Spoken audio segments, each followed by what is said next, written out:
हमें ना दुनिया के सारे लोगों से और बहुत सारे लोगों को खुद से बहुत सारे शिकायतें होती हैं और हमारा सबसे ज़्यादा प्रॉब्लम तब होती है जब माफ़ करने की बात आती है, जब फॉरगिवनेस की बात आती है। तो हमें लगता है कि उन्होंने हमारे साथ ऐसा किया है, उनको हमें क्षमा नहीं करनी चाहिए।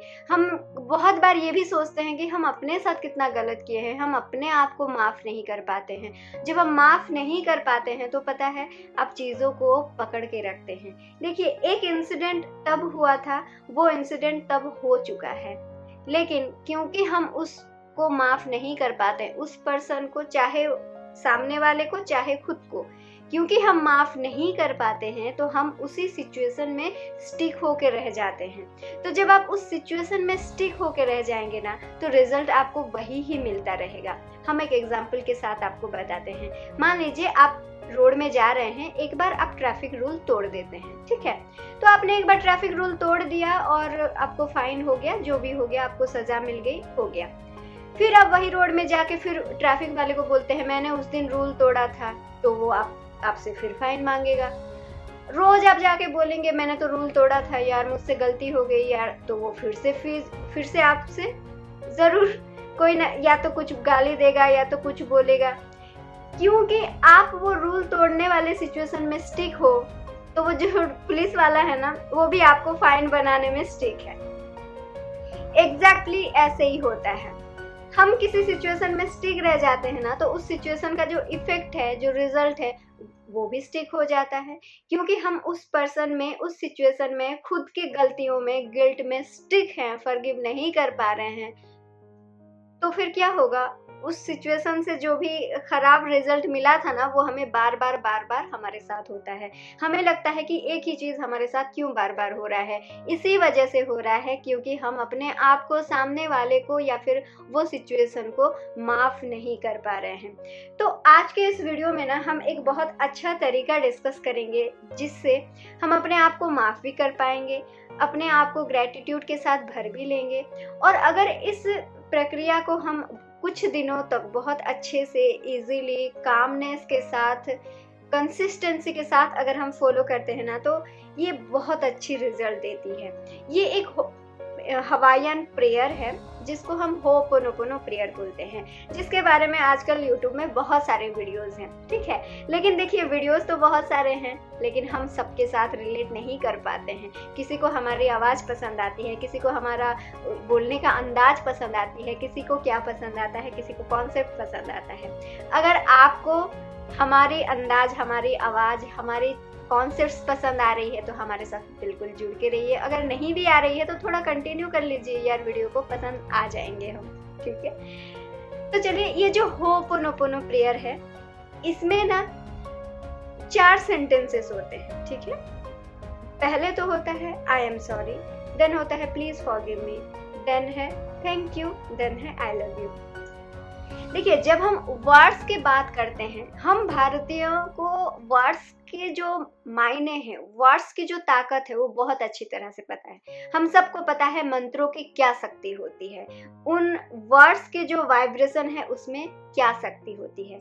तो ये जो 4 सेंटेंस है, इन सेंटेंसेस में जो वर्ड्स है, सॉरी, प्लीज हमें क्षमा कर दीजिए, क्षमा, धन्यवाद, हम आपसे बहुत प्यार करते हैं, प्यार, तो ये जो 4 वर्ड्स है ना, ये दुनिया के सबसे ताकतवर वर्ड्स हैं। और अगर वर्ड्स ताकतवर हैं तो वाइब्रेशन ताकतवर है, सिंपल सी बात है। और जब वाइब्रेशन ताकतवर है तो आपकी फीलिंग्स अपने आप ऊपर आएगी। और अगर कंसिस्टेंटली आप इस चीज को फॉलो करते हैं तो कंसिस्टेंटली आपका वाइब्रेशन बढ़ेगा। और जब आपकी वाइब्रेशन बढ़ेगी तो जाहिर सी बात है आपकी जिंदगी में बहुत सारे बदलाव आएंगे।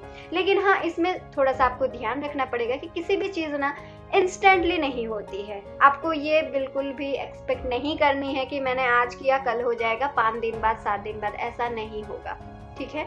ये जो टाइम लिमिट है ना, वो हर किसी का अलग अलग होता है। वो इसलिए होता है क्योंकि हर किसी का दिमाग का जो स्तर होता है वो अलग अलग होता है। हर किसी के ट्रॉमास अलग अलग होते हैं। किसको देखिए, ऐसा नहीं है कि उनके भी भाई का डेथ हो गया, एक्स का भी भाई का डेथ हो गया है, वाई का भी भाई का डेथ हो गया है। तो दोनों का ट्रॉमा सेम नहीं है, दोनों का सिचुएशन समान है लेकिन ट्रॉमा सेम नहीं है। पता नहीं एक्स उसके भाई के साथ कितना कनेक्टेड था, वाई उसके भाई के साथ कितना इमोशनली कनेक्टेड था। तो ऐसा भी है कि बहुत सारे सिचुएशन सेम होने के बावजूद भी जो अलग अलग पर्सन का ना ट्रॉमाज का जो लेवल होता है वो अलग अलग होता है। इसीलिए देखिए टाइम पीरियड जो है ना वो अलग अलग होती है। इसलिए सबसे पहले तो आप कमेंट बॉक्स में जाके या फिर किसी और की स्टोरी पढ़ के आप इंस्पायर होइए, लेकिन उसको अपने साथ कंपेयर मत कीजिए, क्योंकि कोई किसी के साथ सेम नहीं है, किसी का दिमाग किसी के साथ सेम नहीं है। ठीक है, तो सबसे पहले आप इस चीज को अपने दिमाग में घुसा लीजिए कि इसको आपको अपनी तरीके से, अपनी फीलिंग्स के साथ, अपने इनर गाइडेंस के साथ, खुद के साथ इसको प्रैक्टिस करना है। ठीक है, उसके बाद ही आप इस वीडियो के आगे आगे चलिए। आगे आगे हम बताते हैं कि हमें किस तरह से प्रैक्टिस करना है। देखिए, जब भी आप कोई भी टेक्निक प्रैक्टिस कर रहे हैं, सिर्फ होपोनोपोनो नहीं, कोई भी प्रेयर, आप सिर्फ सिंपली भी आप प्रेयर कर रहे हैं भगवान से, सबसे पहला स्टेप होता है रिलैक्सेशन। सबसे पहला स्टेप है, आप ऐसे आए, घूम फिर के आए, ऐसे बैठ गए नहीं। जब तक आप रिलैक्स नहीं होंगे कोई भी स्टेप काम नहीं करने वाला। ठीक है, सबसे पहली बात है रिलैक्सेशन। दूसरी बात है आपको ना हीलिंग की इम्पोर्टेंस, वो आपको समझना पड़ेगा कि हीलिंग आपके लिए कितना महत्व रखता है। और ये जो होपोनोपोनो प्रेयर है ये एक हीलिंग प्रेयर है। इसका एक हम बढ़िया सा एग्जांपल देते हैं। आपका जो घाव होता है, ठीक है, वो आप जब मान लीजिए कहीं पर गिर गए, वहां पर धूल मिट्टी जमी हुई है, क्या उसी के ऊपर आप ऑइंटमेंट लगा देते हैं, दवाई लगाते हैं? नहीं, उसको पहले साफ किया जाता है। बिना साफ किए अगर आप ऑइंटमेंट लगाएंगे तो वो सेप्टिक भी हो सकता है ना,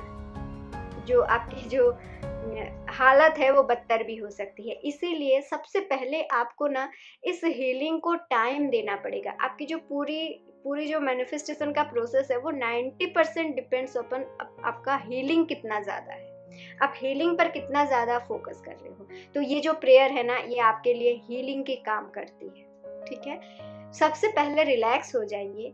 उसके बाद जब आप इन सेंटेंसेस को बोल रहे हैं, ठीक है, जब आप बोल रहे हैं, देखिए हमने शुरुआत में बोली थी, मैंने बोला कि वर्ड्स जो है वो इसलिए ताकतवर है क्योंकि उसमें वाइब्रेशन है। ठीक है, तो जब आप सॉरी बोल रहे हैं तो वो सॉरी को फील कीजिए। हो सकता है शुरुआती तौर पर आपको जब आप स्टार्ट करें तो हो सकता है आपको वो फील ना हो, लेकिन धीरे धीरे जब आप बोलते जाएंगे ना, धीरे धीरे आपको फील आ जाएगी। लेकिन तब आएगी जब आप फील करने की कोशिश करेंगे। ऐसे भी बहुत सारे लोग हैं जो कि सिर्फ बोलते रहते हैं और बरसों से बोलते आ रहे हैं, उनको कुछ रिजल्ट नहीं मिल रहा है। वो इसलिए नहीं मिल रहा है क्योंकि वो फील करने की कोशिश ही नहीं कर रहे हैं, चीज़ों को समझने की कोशिश ही नहीं कर रहे हैं। सबसे पहले आप किसी भी चीज़ के लिए होपोनोपोनो कर रहे हैं, सबसे पहले जब आप सॉरी बोल रहे हैं तो उस चीज़ के रिलेटेड जितने भी नेगेटिव थॉट्स है, जितने भी नेगेटिव ट्रॉमास हैं आपकी, आप उन सब को याद करते हुए I am sorry, please forgive me बोल के बोलिए। जब आप ये दोनों सेंटेंसेस को दोहराते हैं ना बार बार, अपने आप क्लीन होते जाते हैं। आपके जितने भी नेगेटिव सोच है, आपके जितने भी नेगेटिव विचार है, नेगेटिव आप जितना भी बोला, सेल्फ टॉक किया है, जो भी किया है, जब आप सॉरी, प्लीज फॉरगिव मी बोलते हैं ना, तो वो सारी चीज़ें धीरे धीरे क्लियर होने लगती है। देखिए आपका जो इनर गाइडेंस है ना, इनर हायर सेल्फ है, और वो जो यूनिवर्स है, वो लोग ना बहुत सपोर्टिव है, बहुत हेल्पिंग है और बहुत ज़्यादा काइंड है। आप एक पाँव उनके तरफ बढ़ाएंगे ना, वो 4 पाँव बढ़ाएंगे आपके तरफ। इतने ज़्यादा वो लोग हेल्पिंग है। यूनिवर्स हमारे लिए इतना काइंड है। तो जब आप please I am sorry, please forgive me बोल रहे हैं ना, तो वो उस फीलिंग्स को जब आप अपने अंदर डाल रहे हैं तो वो आपके अंदर जितने भी नेगेटिविटी है ना वो धीरे धीरे धीरे धीरे गायब होते जाएगा। देन जब आप बोल रहे हैं कि thank you, I love you, ये 2 सेंटेंसेस जब आप बोल रहे हैं तो आप एक ही साथ अपने अंदर दुनिया की सारी पॉजिटिव ऊर्जाओं को ले आ रहे हैं। सोच सकते हैं ये कितना ताकतवर है। जब आप बोल रहे हैं I am sorry, please forgive me, thank you, I love you. जब आप अपने आप को बोलते ही जा रहे हैं ये सिर्फ 4 सेंटेंस,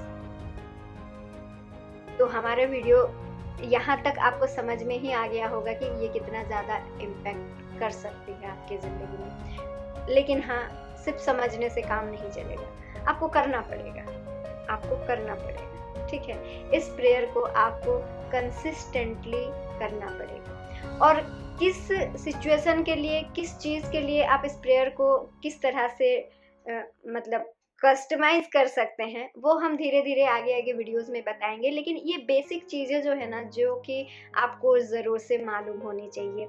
सबसे पहली चीज़, हीलिंग आपके लिए कितना इम्पोर्टेंट है ये आपको समझना बहुत ज़्यादा ज़रूरी है।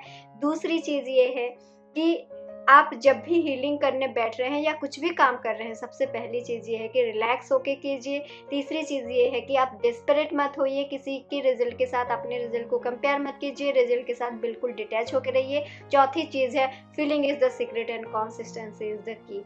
हर जगह पर लॉ ऑफ अट्रैक्शन मैनिफेस्टेशन के वर्ल्ड में जो एक मंत्र है वो यही है कि feeling is the secret and consistency is the key. इस मंत्र को आप एकदम से अपने दिमाग में डाल दीजिए। जो भी आप बोल रहे हैं, जो भी आप कर रहे हैं, उसमें अपनी फीलिंग्स को ज़रूर ऐड कीजिए और कंसिस्टेंसी के साथ उसको कंटिन्यू करिए। देन देखिए, रिजल्ट तो मिलने ही वाला है, हमारे कमेंट बॉक्स फुल हो जाने वाला है आप सबके सक्सेस स्टोरी से। इसी शुभकामना के साथ हम मिलते हैं नेक्स्ट वीडियो में। Till then bye bye and thank you.